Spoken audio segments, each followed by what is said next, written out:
या भैया धाराचार किसे लगता है। छोटा बच्चा आ गया आपके पास, कोई आप कंपटीशन की तैयारी कर रहे हो कि हाँ कंपटीशन की भैया तैयारी कर रहे हैं, और आपसे छोटा बच्चा कोई पूछ लिया कि भैया ये धाराचार का फार्मूला कैसे लगाते हैं, इसके द्विघात समीकरण कैसे करते हैं, कैसे इसको सॉल्व करेंगे, तो पता चला आपको धाराचार लगाना ही नहीं आ रहा।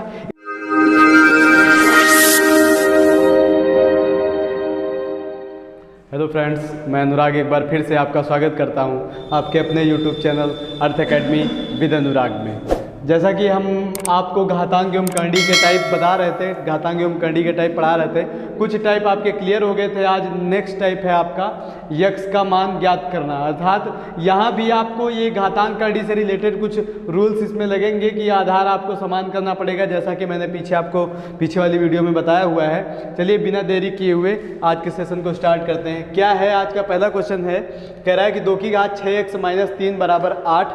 तो इसमें कह रहा है कि यक्स का मान ज्ञात कीजिए। क्वेश्चन में ऊपर मैंने ऐड किया हुआ है कि यक्स का मान ज्ञात कीजिए, अर्थात जितने भी प्रश्न आपको दिए हुए हैं सभी में आपको यक्स का मान बताना है। ठीक है, चलिए स्टार्ट करते हैं। इसमें पहला क्वेश्चन है कि 2 की घात 6x - 3 और बराबर 8। अगर यहाँ पर भी बराबर 2 होता तो हमारा दोनों का आधार समान होता, आधार समान होता तो घातें भी समान होती है। आपको पता है यदि आधार समान होता है तो घातें भी समान होती है। तो करेंगे, चलो इसको स्टार्ट करते हैं। पहले इसका हम आधार समान करने का प्रयास करते हैं। तो 2 की घात हो जाएगा आपका 6x - 3 बराबर, इसको 2 की घात कितने के रूप में लिख सकते हैं, 2 की घात बनानी है तो 2 की घात 3 लिख सकते हैं इसको। अब आधार आपके समान हो गए तो घातें भी आपकी क्या हो जाएंगी, समान हो जाएंगी, अर्थात 6x - 3 बराबर 3 हो जाएगा। क्योंकि आधार आपके समान हो गए तो घातें भी मैंने क्या कर ली, समान कर ली। 6x - 3 बराबर 3। ठीक है, अब x का मान निकालोगे तो 6x, ये माइनस का 3 उधर जाएगा तो प्लस में चला जाएगा,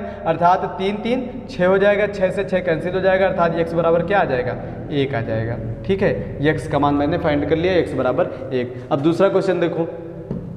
दूसरा क्वेश्चन क्या है, इसमें कह रहा है 2 की घात 2x - 6 इंटू, इसका मतलब गुणा होता है 2 की घात x - 3 बराबर 64। अर्थात यहाँ पर तो हम अगर देखें तो ये देखो आधार क्या है आपके समान है, तो यहाँ तो कुछ करने की ज़रूरत ही नहीं। जब आधार समान होते हैं तो घातें क्या होती हैं भैया, जुड़ जाती हैं। ठीक है, तो घातों को जोड़ लेते हैं। ये हो जाएगा 2 की घात 2x - 6 प्लस x - 3 और बराबर हो जाएगा आपका 64 के। ठीक है, अब देखो अगर घाते आधार बराबर होते तो घाते बराबर कर लेते, लेकिन यहाँ पर आधार बराबर नहीं, जैसा कि पहले क्वेश्चन में दिया हुआ था। तो आधार हम इसका बराबर करेंगे, अर्थात इसका आधार हम 2 के आधार के रूप में बनाने का प्रयास करेंगे। तो 64 को अगर हम 2 की घात के रूप में बनाएं तो कितना बनेगा भैया, 2 तिहाई 6, 2 दूनी 4, 2 1 2, 2 6 12, 2 8 16, 2 चौके 8, 2 दूनी 4, 2 1 2 और हो गया। अर्थात 1 2 3 4, सॉरी ऐसे 1 समझ में आएगा, आपको पता लगा कि 1 आप काउंट कर लो, 1 2 3 4 5 6, अर्थात 2 की घात हम 6 लिख सकते हैं। 64 को गुणा करके देख लो, 2 दूनी 4, 4 दूनी 8, 8 दूनी 16, 16 दूना 32, 32 दूना 64। ठीक है ना भैया, तो 64 को हम 2 की घात 6 के रूप में लिख सकते हैं। अर्थात फिर से करिए आप, 2 की घात x हल कर लो, 2x और x मिलकर के हो जाएगा आपका 3x, और ये माइनस का 6 माइनस का 3 मिलकर के हो जाएगा 6 3 9, अर्थात माइनस का 9। माइनस माइनस प्लस होता है और चिन्ह माइनस का होता है, ये मैंने बेसिक क्लासों में बताया हुआ है। बराबर इसको 64 को हम लिख देंगे 2 की घात 6 के रूप में लिख देंगे। अब आधार देखो हो गए समान, तो घातें भी आपकी क्या हो जाएंगी, समान हो जाएंगी। थोड़ा सा इसको हम इरेज कर रहे हैं, इरेज करने के बाद बता रहे हैं ना, नीचे स्पेस कम है। ठीक, तो देखो क्या है, कह रहा है 2 की, अब ये आधार आपके समान हो गए तो घातें भी आपकी समान हो जाएंगी। तो घातें समान हो जाएंगी तो लिख लेंगे हम यहाँ पे 3x - 9 बराबर हो जाएगा आपका 6। अब ये माइनस का 9 जब हम उधर पक्षांतर करेंगे तो प्लस में जाएगा, 3x बराबर हो जाएगा 9, 6 जुड़ जाएगा, 9 6 15 हो जाएगा, 3 से कैंसिल कर लेंगे, 3 1 3, 3 5 6 15, अर्थात x का मान आ गया है 5। ठीक है, सॉल्व हो गया, x का मान निकाल लिया। ऐसे टाइप के क्वेश्चन आते हैं भैया, इंपॉर्टेंट क्वेश्चन है। नेक्स्ट करते हैं तीसरा नंबर क्वेश्चन। देखो क्या कह रहा है, इसमें कह रहा है 3 की घात x - 1 इंटू का मतलब गुणा होता है 9 - 243। अर्थात मुझे पता है ये इंटू लिखा हुआ है, तो सबसे पहले ये गुणा वाला पोर्शन हम हल करेंगे, उसके बाद वो माइनस वाला हल करेंगे। तो ऐसा करते हैं कि जब मुझे पता है कि ये दोनों चीज़ें एक है, अलग है, और ये अलग है, तो -243 को आप पक्षांतर कर दो पहले से ही। तो इसको पक्षांतर करेंगे तो हो जाएगा आपका 3 की घात x - 1 इंटू 9, इसको रोक लेंगे, जिसमें यक्स है इसको रोक लेंगे और माइनस 243 को 95 कर देंगे, अर्थात उधर चला जाएगा, ये हो जाएगा आपका 243 प्लस का हो जाएगा। माइनस का जब 95 करते हैं तो प्लस में जाता है, ठीक है। ठीक है, अब क्या करेंगे, ये जो 3 है देखो, आधार इसका आपका 3 है, इसका आधार 9 है, इसका आधार 243, अर्थात हम सभी को 3 के आधार के रूप में बना लेंगे।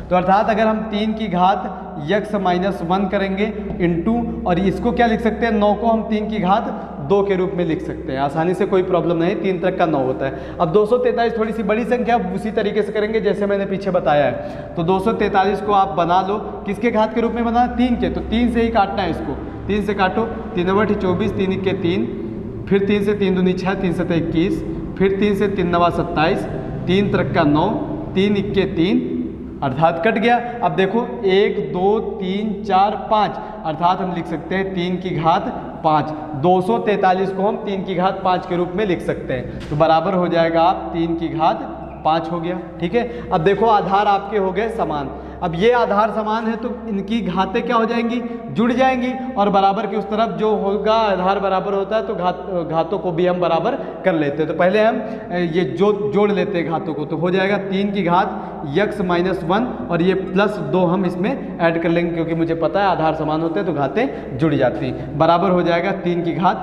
5। अब देखो आधार इनके समान है तो घातें हम क्या कर लेंगे, बराबर कर लेंगे यक्स का मान निकालने के लिए।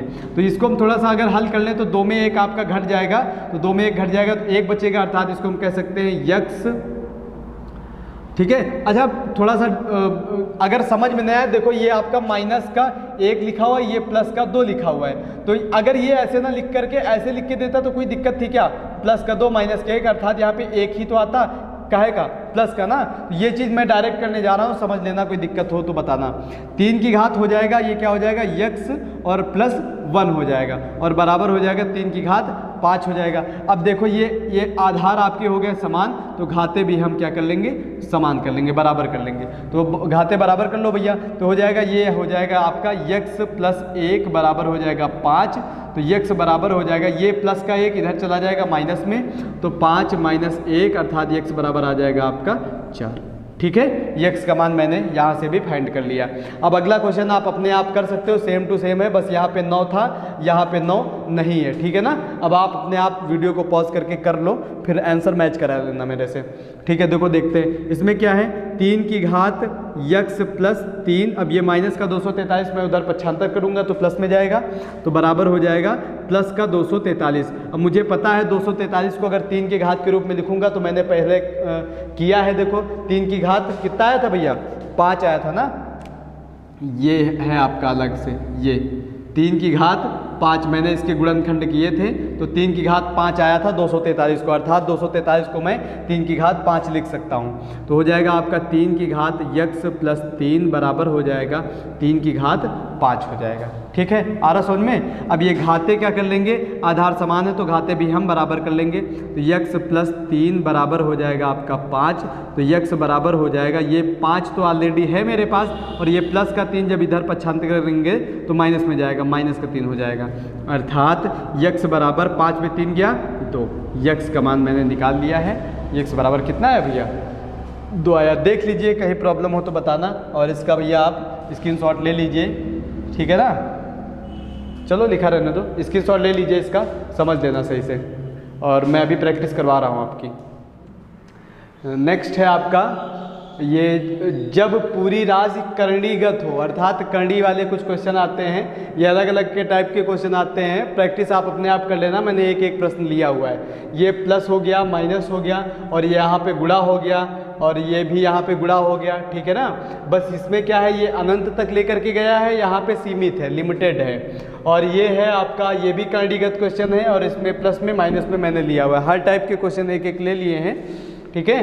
तो इनको पहले देख लेते हैं, फिर इसके बाद एक टाइप का और क्वेश्चन बचेगा जिसमें आपका धाराचार्य का फार्मूला लगता है, उसके क्या होते हैं, गुणनखंड नहीं होते, जैसे इसमें देख पा रहे होंगे आप, इनके गुणनखंड हो पा रहे हैं, लेकिन उसमें गुणनखंड नहीं होते हैं, तो उसका मैं अलग से एक बता दूंगा पूरा, इसके बाद मैं बता रहा हूँ उसको, ठीक है ना।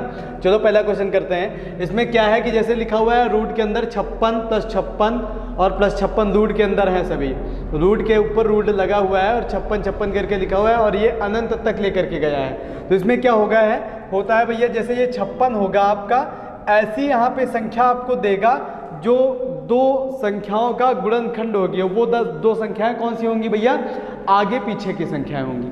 आगे पीछे की संख्या का मतलब क्या है भैया, जैसे 4 के बाद क्या आता है भैया, 5 आता है, और 6 के बाद क्या आता है, 7 आता है, 8 के बाद क्या आता है, 9 आता है, ऐसे करके 7 के बाद 8 आता है, ऐसे करके संख्याएं आपको मिलेंगी। तो जो आगे पीछे की संख्या है, 4 5 हो गई, 6 7 हो गई, 8 9 हो गई। तो अगर मैं आपसे बात करूं 56, तो ये आगे पीछे की किन दो संख्याओं का गुणनफल लिखा हुआ है, बताइए भैया, किन दो संख्याओं का गुणनफल लिखा हुआ है। तो अर्थात अगर हम बात करें तो ये 7 और 8 का गुणनफल लिखा हुआ है, 7 8 56 होता है, 7 8 56 होता है। तो बस ये आपका, बस इतना आप अगर खोज ले गए तो यही आपका आंसर हो जाएगा। अर्थात हो जाएगा आपका 7, 8। लेकिन एक पॉइंट है, पॉइंट क्या है, अगर ये प्रश्न आपका प्लस में है, ठीक है, याद रखना, अगर ये प्लस में है तो बड़ी वाली संख्या आपकी प्लस में हो जाएगी और छोटी वाली संख्या माइनस में हो जाएगी। दूसरा वाला देखो, अगर ये प्रश्न आपका माइनस में है तो फिर क्या होगा, इसी का जस्ट अपोजिट हो जाएगा। क्लियर है ना, तब बड़ी वाली संख्या आपकी माइनस में हो जाएगी और छोटी वाली संख्या प्लस में हो जाएगी। ठीक है, बस ये याद रखना कि अगर प्लस में है तो बड़ी वाली संख्या प्लस में, और छोटी अगर ये माइनस में है तो बड़ी वाली संख्या माइनस में हो जाएगी। ठीक है, बड़ी वाली संख्या के ऊपर आप कमांड बना लेना, बाकी याद रहेगा कि अगर प्लस में है तो बड़ी वाली संख्या प्लस में, और अगर माइनस में है तो बड़ी वाली संख्या माइनस में रहेगी। ठीक है ना, चलो ये वाला क्वेश्चन देखते हैं। ये वाला अगला क्वेश्चन क्या है, 110 की बात कर रहा है। 110 बताओ, 110 के दो गुणनखंड कौन कौन से होंगे, आगे पीछे के गुणनखंड बनेंगे। मेरे हिसाब से 10 और 11, 10 और 11, 11 तो हमारा 110 होता है, तो 10 11 बन गया, तो मेरा आंसर आ गया यहीं से। ठीक है, तो मैं यहाँ पे लिख दूंगा 10, 11। लेकिन अब चिन्ह की बात आती है, ये माइनस में है ना भैया, तो माइनस का मतलब क्या होता है, मैंने अभी आपको पीछे बताया है, यदि आपका जो प्रश्न होगा वो माइनस में होगा तो बड़ी वाली संख्या काहे में लेंगे भैया, बड़ी वाली संख्या माइनस में लेंगे, तो बड़ी वाली संख्या आप माइनस में ले लो और छोटी वाली संख्या काहे में ले लो, प्लस में ले लो। संख्या के पहले प्लस लगाओ चाहे न लगाओ, कोई भी फर्क नहीं पड़ता है। ठीक है ना, तो बस मुझे ये याद करना है कि आगे पीछे का गुणनखंड बनना चाहिए किन्हीं दो संख्याओं का, आगे पीछे की सीरीज में जो संख्या होंगी उसका गुणनखंड बनना चाहिए। ये दो टाइप के क्वेश्चन हो गए आपके। अब अगला टाइप चलते हैं, इसमें बीच में गुणा लिखा हुआ है, गुणा लिखा हुआ है 11 11 11, और ये अनंत तक लेकर के गया है। और यहाँ पे क्या है, 7 7 7 है, इसमें भी गुणा लगा हुआ है, लेकिन ये अनंत तक ना ले जा करके एक लिमिटेड पोजीशन पे रख दिया है। ठीक है, तो मैं इसके फार्मूले होते हैं, लेकिन मैं आपको एक पैटर्न टाइप का बता रहा हूँ। अगर ऐसा आपको मिलता है, वो बीच में गुणा है और वो अनंत तक लेकर के जा रहा है, तो आपको कुछ भी नहीं करना है, बस आंख बंद करके ये जो जिसके ऊपर करनी लगी हुई है अनंत तक लेके गया है, बस वही लिख दो, वही इस क्वेश्चन का आंसर हो जाता है। सोल्यूशन भी है इसका, लेकिन आप कंपटीशन पढ़ रहे हो ना भैया, बस आप ये याद रखो कि अगर इंटू इंटू करके लिखा हो वो अनंत तक लेकर के जा रहा है, तो सीधे सीधे आप क्या कर देंगे, वही जो लिखा हुआ है बस वही लिख दो, वही उसका आंसर हो जाता है भैया। ठीक है ना, ये आप करोगे, इसका स्क्वायर लग जाता है, स्क्वायर करके होल स्क्वायर करके कट जाता है, कट पिट के बाद में वही आ जाता है। कई प्रश्न आप हल करोगे, सबको आपको जब वही मिलने लगेगा तो आप करना छोड़ ही दोगे कि हाँ चलो ठीक है, जैसे ही मुझे ये मिलता है तो मैं उसको उठा करके जो कहते हो रख दूंगा। ठीक है, अब इसमें क्या है, इसका अलग पैटर्न क्या है, इसमें ये है लेकिन ये अनंत तक लेकर के गया है और ये अनंत तक ना ले जा करके एक लिमिटेड पोजीशन पे, तो आप सीधे सीधे क्या करेंगे, 7 लिख दो जो अंडर रूट के अंदर लिखा हुआ है। अब करनी अगर देखें, यहाँ भी 2 की करनी होगी, यहाँ भी 2 की होगी, यहाँ भी 2 की होगी, यहाँ भी 2 की होगी, क्योंकि जब करनी नहीं लिखी होती है तो करनी हम किसकी मानते हैं भैया, 2 की करनी मानते हैं। ठीक है, अगर बात करें हम 2 2 2 2 तो कितनी बार है भैया, 2 1 2 3 4, 4 बार 2 है, तो 2 का अगर हम 4 बार गुणा करें तो भैया कितना होता है, 2 दूनी 4 दूनी 8 दूनी 16, तो अर्थात इसकी घात जो है हर में हम क्या कर देंगे, 16 लिख देंगे बस। ठीक है, बस इतना आपको याद करना है, कितनी बार है 2 की घात आपको उतनी ही लगा देनी है, अर्थात 2 की घात 4 है ना, 4 लगा दोगे, इसका मान आ जाएगा भैया 16। तो जो आप 2 की घात लगाएंगे वो इसके घात के हर में हो जाएगा, बस इसमें एक घटा करके आप एक माइनस करके, ठीक है, -1 रुक जाओ, -1 करके आप अंश में लिख दीजिए। अर्थात 16 में अगर 1 माइनस करेंगे तो क्या हो जाएगा भैया, 15 हो जाएगा। ठीक, 7 की घात 15/16 इस क्वेश्चन का आंसर हो जाएगा। ऐसा समझ में? अगर ये लिमिटेड पोजीशन पे है तो, अगर ये अनंत तक लेके गया तो उसका आंसर वही हो जाएगा, लेकिन अगर लिमिटेड पोजीशन पे है तो बस आप 7 लिखेंगे और 2 की घात जितनी लग रही वो हर में लिख देंगे, उससे 1 घटा करके ऊपर लिख दो बस। इसके फार्मूले होते हैं, लेकिन ऐसे आपको ज़्यादा याद रहेगा, जैसा कि मैंने पीछे बताया हुआ है आपको कि ये चीज़ें ज़्यादा याद रहती हैं और वो अगर फार्मूले वगैरह लिख करके करो तो वो चीज़ें भूल जाती हैं। ठीक है ना भैया, ये मार्कर खत्म हो गया। नेक्स्ट देखो क्या है, नेक्स्ट ये इस टाइप के क्वेश्चन आते हैं, कह रहा √11 + √21 + √12 + √16।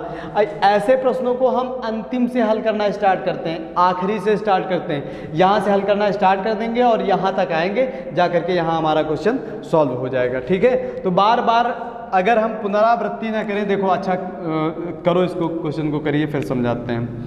इसमें क्या होगा भैया, इसमें जैसे हम पहले करें तो ये हो जाएगा आपका 11 लिखा हुआ है प्लस √21 लिखा हुआ है प्लस √12 लिखा हुआ है प्लस, अब ये √16 का मान क्या हो जाएगा भैया, √16 का मान होता है 4। क्या होता है भैया, 4 होता है। ठीक है, 4 लिख देंगे। अब नेक्स्ट स्टेप में अगर चलेंगे हम तो नेक्स्ट स्टेप में क्या हो जाएगा भैया, 11 प्लस √21 और प्लस √12, 4, 12 में 4 जोड़ देंगे, क्या हो जाएगा भैया, फिर से 16 हो जाएगा। और √16 का मान क्या होता है भैया, √16 का मान होता है 4, तो 4 यहाँ पे लिख देंगे, √16 से सीधे सीधे 4 बाहर आ जाएगा। ठीक है, अब √21 + 4 बराबर क्या हो जाएगा भैया, √25 होता है, मुझे पता है। तो ये 11 प्लस √25 से क्या बाहर आएगा, √25 से मान क्या बाहर आएगा, √25 से 5 बाहर आएगा। 5 × 25 5 का स्क्वायर होता है, तो यहाँ पे हम लिख देंगे 5। अब 11 5 फिर से क्या हो गया, 16 हो गया, तो अर्थात ये हो जाएगा √16 और √16 का मान क्या होता है, 4 होता है। यही आपका आंसर हो गया। आया समझ में? ये तो एक तरीका होता है पूरा करने का, एक स्टेप बाय स्टेप। और अगर आप प्रैक्टिस करने लगोगे तो आपको पता है ये 16 किसका स्क्वायर है भैया, 4 का, 4 इसमें जोड़ दो, 12 4 16, फिर 16 किसका स्क्वायर है, 4 का, 4 इसमें जोड़ दो, 21 में 4 जोड़ोगे 25, 25 किसका स्क्वायर है, 5 का, 5 का स्क्वायर 25 होता है, 5 इसमें जोड़ दो, 5 इसमें जोड़ोगे तो 11 5 16, और 16 किसका स्क्वायर है भैया, 4 का। सीधे सीधे आप सीधे 4 आंसर लिख सकते हैं। आया समझ में? और एक चीज़, बहुत ज़्यादा अगर आप प्रैक्टिस कर लेंगे तो आप देख रहे हैं 11 के आगे काहे का चिन्ह लगा हुआ है भैया, प्लस का चिन्ह लगा हुआ है। 11 के आगे देखो प्लस का चिन्ह लगा हुआ है, तो प्लस मुझे क्या बताता है कि ये 11 के आगे किसी ना किसी का ये स्क्वायर बन रहा होगा। जब बड़ी सी सीरीज आपको दे देगा तो आप ऐसे अगर आप प्रैक्टिस करोगे आपको खुद मिलेंगी चीज़ें, लेकिन मैंने प्रैक्टिस की है तो मैं आपको बता रहा हूँ। यही होता है कि एक्सपीरियंस की, अगर कोई एक्सपीरियंस होल्डर आपको कोई भी चीज़ बता रहा है तो उसने उस पर प्रैक्टिस की हुई है तब आपको बता रहा है, ऐसे थोड़ी ना बता रहा है ना। तो वो चीज़ आपको नहीं करनी पड़ेगी, मतलब मैंने प्रैक्टिस किया है तब मैं बता रहा हूँ, तो आपको करनी नहीं पड़ेगी, आप ऐसे ही उस पर एक्सपीरियंस्ड हो जाओगे। ठीक है ना? तो ये देखो 11 के आगे अगर प्लस लिखा हुआ है तो इससे मुझे पता चलता है कि ये 11 के आगे किसी ना किसी का स्क्वायर बनेगा पक्का। तो 11 के आगे बताओ भैया, क्या 12 किसी का स्क्वायर होता है, 13 होता है, 14 15 16 होता है, तो 11 के आगे 16 बन जाएगा। अर्थात ये पूरा सॉल्व करके ये 16 बन जाएगा, बनना ही है 16। तो 16 जब बन जाएगा तो भैया 16 किसका स्क्वायर होता है, 4 का स्क्वायर होता है। हो गया भैया, आंसर आ गया मेरा, 4 हो गया। क्लियर है? आया समझ में? नेक्स्ट अगर बात करें तो कह दो भैया अब इसमें भी हम वही तरीका लगा देंगे, बिल्कुल लगाओ। अब बताओ 30 के आगे अगर माइनस लगा हुआ है तो माइनस मुझे क्या बताता है, जरूर ये 30 के पहले किसी ना किसी जो पहला स्क्वायर होगा उसी का स्क्वायर बन रहा होगा। तो 30 के आगे अगर माइनस लगा हुआ है तो बताओ 29 किसी का स्क्वायर होता है ना, 28 नहीं, 27 26 25 25 मिल गया मुझे। अर्थात मुझे पता है ये 25 किसी न किसी का स्क्वायर होता है, तो 25 5 का स्क्वायर होता है, इसका आंसर आ गया 5। अब सॉल्व करके देख लो आप। 16 किसका होता है, 4 का, 4 इसमें घटाओगे, 20 में 4 घटाओगे 16, फिर 16 होता है 4 का, फिर 4 इसमें घटाओगे, माइनस लगा हुआ है, 29 में 4 आ जाएगा 25। ठीक है, 25 होता है 5 का स्क्वायर, 5 इसमें घटा दोगे, 30 में 5 घटा दोगे, आ गया 25। अंडर रूट 25 से तो है, अंडर रूट 25 का मान क्या होता है, 5 ही तो होता है। क्लियर हो रहा है ना भैया? बिल्कुल आसान से क्वेश्चन है, देख लीजिए इनको एक बार सही से देख लीजिए और स्क्रीनशॉट लीजिए इसका। और मैं फिर अभी एक टाइप का क्वेश्चन बचा हुआ है रूट से, इसी कर्णीगत क्वेश्चन से, और उसको बता रहा हूँ, फिर नेक्स्ट टाइप अगले वीडियो में बताऊँगा, ठीक है ना? देखो स्क्रीनशॉट लो इसका। नेक्स्ट ये क्वेश्चन है आपका करंडी वाला। देखो ये क्वेश्चन आप पीछे कर चुके हैं, अगर आपको याद आ रहा हो तो ऐसे ही करके था, और अंडर रूट के अंदर अंडर रूट लगे हुए थे और अनंत तक लेके जा रहा था। लेकिन उसमें क्या था, उसमें ये था कि वो किसी ना किसी दो संख्याओं का गुणनफल लिखा हुआ था, अर्थात आगे पीछे की दो संख्याओं का गुणनफल लिखा हुआ था। जैसे आपका 56 हो गया, 42 हो गया, ठीक है, और 20 हो गया, ऐसे करके वो क्वेश्चन लिखे हुए थे। 12 हो गया, तो वो हम उसके गुणनखंड कर लेते थे, और हमने बताया था कि अगर प्लस है तो बड़ी वाली संख्या प्लस में हो जाएगी, अगर ये क्वेश्चन माइनस में है तो बड़ी वाली संख्या काहे में हो जाएगी भैया? माइनस में हो जाएगी। लेकिन बात आती है इस क्वेश्चन की, इसके तो भैया गुणनखंड ही नहीं हो रहे हैं। जब इसके गुणनखंड नहीं हो रहे हैं, आपने पिछले क्लास में पढ़ा होगा, धाराचार्य का फार्मूला लगाते हैं इसमें, ठीक है ना? धाराचार्य का फार्मूला लगा करके हम इसके गुणनखंड करते हैं। तो धाराचार्य का फार्मूला एक्चुअल में मुझे पता होना चाहिए, धाराचार्य का फार्मूला क्या होता है।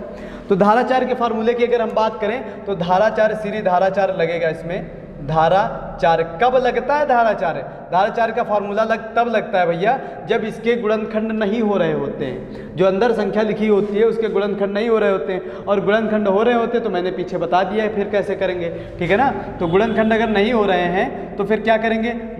फार्मूला लगाओ माइनस का b plus minus under root b square minus 4ac upon 2a। ये फार्मूले का प्रयोग करके हम इसको लगाएंगे। अब लेकिन बात समझ में नहीं आ रही कि ये फार्मूला हम लगाएंगे कैसे। अब ये यहाँ पे b वगैरह लिखा हुआ है, ac वगैरह लिखा हुआ है, तो ये हम क्या करेंगे? तो अर्थात हम ये करते हैं कि इसको थोड़ा सा द्विघात समीकरण के रूप में बनाने का प्रयास करते हैं, ठीक है ना? द्विघात समीकरण के रूप में ax square plus bx plus c के रूप में बनाने का इसको प्रयास करते हैं। तो कैसे बनाएंगे भैया? अर्थात हम इसको x के बराबर मान लेते हैं कि x बराबर आपका जो दिया हुआ है समीकरण, इसको x के बराबर मान लेते हैं 3 plus under root 3 plus under root 3, ठीक है, और डैश डैश करके ये अनंत तक है आपका, प्लस डैश डैश करके। अब इसको अगर x मान लेंगे, अब दोनों पक्षों का हम वर्ग करेंगे, दोनों पक्षों का वर्ग करने पर, ठीक है, वर्ग करने पर, तो वर्ग करेंगे तो क्या हो जाएगा? इधर हो जाएगा आपका x स्क्वायर बराबर। अच्छा ये बताओ, ये अनंत तक लेके गया है, कहीं अगर लास्ट में अगर ब्रैकेट लगाएंगे, जब जहाँ तक गया होगा तो लास्ट में ब्रैकेट लगाएंगे, जब उसका स्क्वायर करेंगे, मैंने बताया था अगर ऐसे कोई भी कर्णी लिखी हुई है उसका जब स्क्वायर करते हैं तो स्क्वायर से आपका रूट कैंसिल हो जाता है, तो ये 3 आपका स्वतंत्र हो जाता है। तो 1 3 आपका स्वतंत्र होगा कि नहीं होगा? हो जाएगा ना? तो 1 3 आपका स्वतंत्र हो जाएगा, अर्थात 3 प्लस फिर आगे वही रूट आपका लग जाएगा, जैसे क्वेश्चन लिखा हुआ है वैसे ही लिख देंगे, 3 plus under root 3 plus under root 3 plus dash dash करके अनंत तक। आ रहा भैया समझ में? ये कैसे स्वतंत्र हुआ? जब स्क्वायर मैंने लगाया तब स्वतंत्र हुआ। अब मुझे पता है कि मैंने इसको क्या माना हुआ है भैया, इसको मैंने पहले ही क्या माना? x के बराबर माना है, अर्थात x के बराबर अगर मैंने माना है तो ये क्या हो जाएगा भैया? x स्क्वायर बराबर 3 प्लस x लिख लेंगे। अब इसको आप इधर पक्षांतर कर लो, इसको अगर आप इधर पक्षांतर करोगे तो क्या हो जाएगा? इसको इधर पक्षांतर करोगे x square minus 3 minus x बराबर 0, ठीक है। लेकिन मुझे पता है कि द्विघात समीकरण जो होती है वो आपकी किसके फॉर्म में होती है? द्विघात समीकरण जो होती है वो आपकी ax square plus bx plus c बराबर 0 के फॉर्म में होती है, ये जो द्विघात समीकरण होती है। और यहाँ पे आपको x स्क्वायर भी मिल रहा है, x भी मिल रहा है और c भी मिल रहा है, लेकिन आगे पीछे थोड़ा पैटर्न दिए हुए हैं तो मैं इसको इसके रूप में ढालने का प्रयास करता हूँ। तो जैसे तुम्हारा यहाँ पे कुछ नहीं है तो यहाँ पे आप 1 मान सकते हो, तो यहाँ पे क्या हो जाएगा? इसको इसी के रूप में बनाने का प्रयास करता हूँ। ये हो जाएगा आपका 1x स्क्वायर, ठीक है, और प्लस bx है तो bx देखो ये वाला आएगा, ये माइनस का x, तो प्लस माइनस माइनस हो जाएगा, तो यहाँ पर हम माइनस कर लेंगे, माइनस का x लिख लेंगे, और उसके बाद ये भी प्लस माइनस माइनस हो जाएगा, माइनस का 3 बराबर 0। अब देखो इसको मैंने इसी के रूप में कन्वर्ट कर लिया है, ढाल लिया है, ठीक है ना? ये देखो ax² plus bx plus c के फॉर्म में मैंने इसको ढाल लिया है। तो चाहो तो आप यहाँ पर अगर प्लस करोगे, ब्रैकेट लगाओगे तो वही चीज़ तो हो जाएगी, प्लस माइनस माइनस, इसलिए मैंने इसको माइनस लिख दिया, ठीक है ना, डिस्टर्ब नहीं होना। अब अगर मैं इससे तुलना करूँगा, इससे तुलना करने पर, इसी से तुलना करने पर, ठीक है, तुलना करो, तुलना करने पर, तुलना करेंगे तो मुझे a बराबर क्या मिलेगा भैया बताओ? a बराबर मुझे मिलेगा, क्या मिलेगा? a के बराबर क्या है यहाँ पे? 1 है, a बराबर 1 मिल जाएगा। और b बराबर क्या मिलेगा भैया? b बराबर यहाँ भी तो 1 होगा, लेकिन वो काहे में होगा? यहाँ प्लस है, यहाँ माइनस है, अर्थात माइनस का 1 होगा, होगा कि नहीं होगा? ठीक है ना। और c बराबर अगर बात करें तो c बराबर आपका ये माइनस का 3 हो जाएगा, ठीक है, आ रहा समझ में? c बराबर -3। अब हमको देखो a b c के मान मिल चुके हैं, a b c के मान मुझे मिल चुके हैं, ठीक है। अब ए बी सी के मान मिल गए हैं तो ए बी सी के मान आपको यहाँ पे रखना है, पुटअप करना है, बस, ठीक है। ए बी सी के मान यहीं पे पुटअप कर दो, बस हो गया आपका क्वेश्चन। तो -b, अर्थात यहाँ पे अगर -b का मान पुटअप करेंगे तो ये माइनस माइनस मिल करके हो जाएगा आपका प्लस। तो b का मान क्या दिया हुआ है भैया? 1 दिया हुआ है, देख लो, अच्छा कर लो, माइनस का b है तो माइनस, और ये -b का मान दिया क्या है भैया? -1, अर्थात -1 हो जाएगा। प्लस माइनस लिखो, √b², √b² का मतलब -1 का स्क्वायर हो जाएगा, -1 का स्क्वायर, √b² माइनस 4 गुणे a का मान क्या है? 1 है, गुणे c का मान क्या है? -3 है, राइट, ठीक है। उसके बाद क्या है? बटा 2a, तो बटा लिखो और नीचे 2, a का मान क्या है भैया? 1 है, हो गया, इतना लिख दिया मैंने। आगे चलते हैं, आगे चलेंगे, ये माइनस और माइनस मिलकर के क्या हो जाएगा भैया? प्लस हो जाएगा, तो प्लस का 1 हो जाएगा, और प्लस माइनस अंडर रूट 1 का स्क्वायर करेंगे, अर्थात माइनस का, अगर हम -1 का गुणे -1 करेंगे तो माइनस माइनस आपका प्लस हो जाएगा, यहाँ हो जाएगा प्लस का 1, ठीक है। और ये देखो, ये माइनस और ये माइनस, क्योंकि हम गुणा करेंगे ना, 4 के 4, 4 3 12, अंदर 12 आएगा, माइनस का 12 आएगा, और ये माइनस मिलकर के प्लस हो जाएगा। माइनस माइनस क्या होता है भैया? प्लस हो जाता है, तो प्लस का क्या हो जाएगा यहाँ पर? 12 हो जाएगा, 4 3 12, ठीक है ना भैया, 4 3 12, और बटे में क्या करेंगे भैया? 2, एक्स्ट्रा चीज़ें जो है मिटा दो भैया, ये आगे रूट लगा दिया था आगे तक, ठीक है। अब आगे करो भैया, इसको आगे करेंगे, इसको क्या हो जाएगा? ये आपका 1 हो जाएगा, प्लस माइनस अंडर रूट 12, 1 क्या होता है भैया? 13 होता है, और बटा क्या हो गया? 2 हो गया, ठीक। आगे थोड़ा सा सॉल्व करते हैं इसको, चलो यहीं पे सॉल्व कर लेते हैं आगे। तो ये क्या हो जाएगा? अब ये आपका 2 बार है, ये आपका 1 बार प्लस में है, 1 बार माइनस में है, अर्थात हम इसको 2 बार लिख सकते हैं, 1 प्लस अंडर रूट 13 बटा 2 कॉमा करके। दूसरे में क्या लिखेंगे? 1 माइनस अंडर रूट 13 बटा 2, क्योंकि यहाँ पे लिखा हुआ है ना प्लस और माइनस, तो 2 बार लिखेंगे, 1 बार प्लस में, 1 बार माइनस में, एक तो यही आपका आंसर हो गया, सेम टू सेम। और एक चीज़, अगर आपको थोड़ा सा और कैलकुलेट करके देगा क्वेश्चन, आपको थोड़ा सा और कैलकुलेट करके देगा, तो इसमें अंडर रूट 13 का मान आपको रख के दे देगा, अंडर रूट 13 का मान आपको रख के दे देगा, तो 1 प्लस अंडर रूट 13 का जो मान होगा यहाँ पे रखेंगे, उसको 2 से हम डिवाइड कर देंगे, ठीक है। और अंडर रूट 13 वगैरह का मान मैंने आपको निकालना बताया हुआ है, कैसे निकालते हैं। जैसे हम अंडर रूट 13 का मान निकालते हैं, चलो यहाँ पे 13 का मान निकालते हैं, ये भाग विधि द्वारा निकालेंगे, ठीक है ना भैया, भाग विधि द्वारा निकालेंगे। मैंने बताया था 2 2 के जोड़े आप बना लेना, यहाँ पे आप आगे 0 0 बना लो, जोड़े बना लो जितने बनाने हो, 2 2 के इकाई की तरफ से जोड़े बना लेंगे, और स्क्वायर बार ले जाते हैं, इसमें स्क्वायर बार ले जाते हैं, 3 त्रिक का 9, 4 चौक 16, 4 बार ज़्यादा हो जाएगा, 3 बार लेके जाएंगे, हो जाएगा 3 त्रिक का 9 हो जाएगा, इसमें घटा देंगे, 4 बचेगा, आगे फिर हम जोड़ा उतारेंगे, 2 0 का जोड़ा उतारेंगे, यही 3 हम यहाँ पे ऐड करेंगे, ठीक है, 3 3 हो गया आपका 6।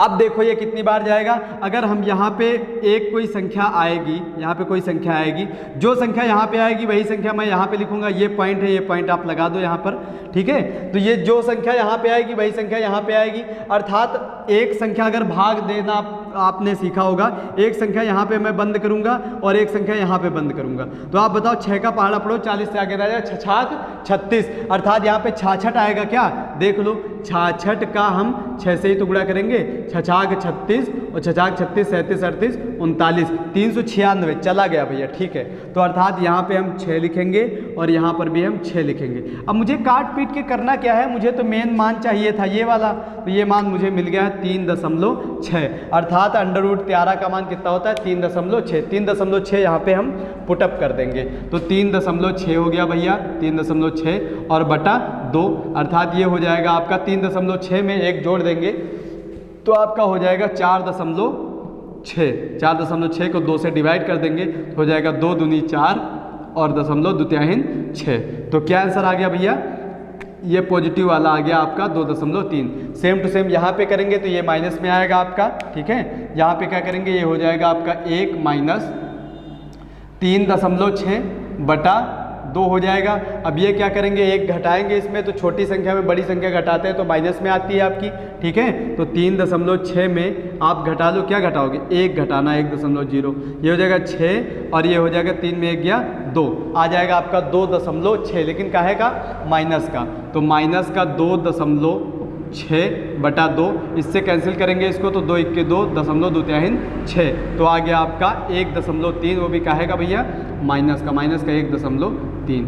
तो माइनस का आंसर दिया हो, प्लस का दिया हो, देख लो अपने हिसाब से कर लेना, ठीक है ना भैया। तो ये आपका प्लस का क्वेश्चन है तो प्लस वाला ले लेंगे, ये 2.3 इसका आंसर हो जाएगा, ठीक है। और एक चीज़ यहाँ पे मैं आपको समझाने का प्रयास करता हूँ, इसको थोड़ा सा अरेंज करता हूँ ना, स्पेस कम है तो थोड़ा सा मैं और आपको समझाने का प्रयास करता हूँ कि ये तो हो गई धारा 4 की बात, कि चलो धारा 4 के फार्मूले से हम लगा लेंगे इसको, ठीक है, धारा 4 के फार्मूले से लगा लेंगे। ये समझाने के लिए भैया इतना बड़ा हुआ है, बाकी धारा 4 भी इतना बड़ा नहीं होता है, आप जब प्रैक्टिस करने लगोगे तो बहुत आसानी से हो जाएगा, ठीक है ना, बिल्कुल आसानी से हो जाएगा। एक और चीज़ कि धारा 4, चलो ठीक है, आपको धारा 4 का फार्मूला बिल्कुल समझ में आ गया, कैसे सॉल्व करते हैं बिल्कुल समझ में आ गया होगा आपको, ठीक है। तो एक फार्मूला खुद का मेड हुआ है, यही आपका चीज़ें यही लिखी हुई हैं, ठीक है, चीज़ें आपकी यही लिखी हुई हैं, बस थोड़ा सा उसको अपने शब्दों में मैंने कर दिया है। कैसे क्या कर दिया है मैंने, देखो जैसे ये जो क्वेश्चन आपका लिखा हुआ है, इसके यदि गुणनखंड ना हो रहे हो, ठीक है, इसके यदि गुणनखंड ना हो रहे हो तो वो धारा 4 लगाते हैं, वो तो पता ही है। आपको मैं एक चीज़ और बताता हूँ, क्या बताता हूँ आपको, देखो यहाँ पे अंडर रूट लगाओ, ठीक है, जो संख्या दी हुई हो उसको आप 4 से गुणा कर दो। क्या करोगे, जो संख्या दी हुई हो उसको आप 4 से गुणा कर दो, अर्थात 3 संख्या आपको दी हुई है, 3 को मैं 4 से गुणा कर दूंगा, ठीक है, 3 को मैं 4 से गुणा कर दूंगा। आगे क्या करो, +1 जोड़ दो, बस इतना करना और कुछ नहीं करना। 3 को आप 4 से गुणा कर दो, +1 जोड़ दो और लास्ट में आपका ±1 हो जाएगा बटे 2। बटा क्या करना है, 2 करना है, हो गया क्वेश्चन, ठीक है, हो गया क्वेश्चन।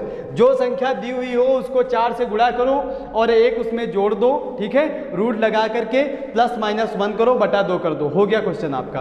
देखो कैसे हो गया, इसको अगर सॉल्व करेंगे 3 चौक 12, 12 में 1 जोड़ेंगे तो क्या हो जाएगा, 13 हो जाएगा और आगे आपका +-1 बटा 2। देखो कहीं दिख रहा है ये आपको, ऊपर देख के बताओ कहाँ दिख रहा है भैया, दिख रहा होगा आपको कहीं ना कहीं। ये देखो यहाँ पे ये आया था आपका, ये आया था, देखो यही तो आया था, ये देखो ये मैंने इसको ब्लॉक में बंद कर दिया है, यही तो आया था आपका 1 ± √13 बटे 2, वही तो मेरा भी आया बटे 2। समय आपका कम लगा कि नहीं लगा, ठीक है। अगर आप कंपटीशन लेवल पे हैं तो आप इस तरीके से कर लेंगे, और अगर आप कंपटीशन लेवल पे नहीं, आपको छोटे बच्चे को किसी को बताना कि भैया भैया धारा 4 किसे लगता है, छोटा बच्चा आ गया आपके पास, कोई आप कंपटीशन की तैयारी कर रहे हो कि हाँ कंपटीशन की भैया तैयारी कर रहे हैं, और आपसे छोटा बच्चा कोई पूछ लिया कि भैया ये धारा 4 का फार्मूला कैसे लगाते हैं, इसके द्विघात समीकरण कैसे करते हैं, कैसे इसको सॉल्व करेंगे, तो पता चला आपको धारा 4 लगाना ही नहीं आ रहा। इसलिए मैंने ये बेड़ा उठाया हुआ है कि मैं बेसिक से बिल्कुल पढ़ाऊँगा, ठीक है ना। तो ये धारा 4 है वही धारा 4 वाली, देखो 4 से गुणा करके जो भी किया गया है, ठीक है ना, और यहाँ पर बस उस संख्या को उठाओ, 4 से गुणा करो, +1 कर दो और लास्ट में +-1 बटे 2। हमेशा यहाँ पे ठीक है ना, ऐसे ही करेंगे, ऐसे करके ये आपका आंसर जो इतने बड़े में आया आपका यहाँ पर, वो आपका देखो 2 लाइनों में आ गया। ठीक है ना, आ रहा समझ में? तो इसको सही से समझ लो भैया, कर लो, इंपॉर्टेंट है, थोड़ा सा आ सकता है तो आप कर लिया करना। ठीक है ना, तो ठीक है, मिलते हैं अब नेक्स्ट वीडियो में, तब तक के लिए जय हिंद जय भारत।